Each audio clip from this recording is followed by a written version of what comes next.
Христо Марков, олимпийски шампион. Йорданка Донкова, олимпийска шампионка.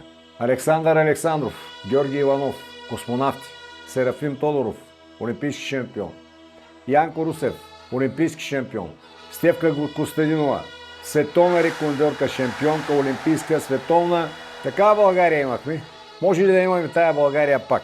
Не вярвам, но трябва да се опитам. Но за да се опитаме, трябва да победим прасетата. Как да ги победим прасетата? Има един човек, който застава, повежда Евелин Михайлов и неговите хора.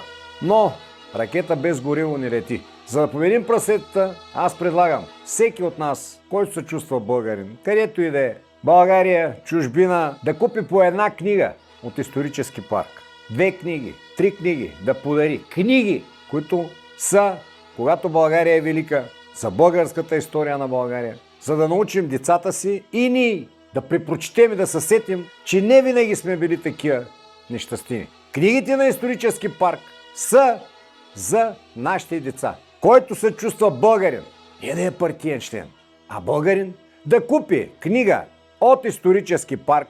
Искам да го направим като мисия. Дали можем да купим 100 000 книги, 200 000 книги, за да се опитаме да възродим България.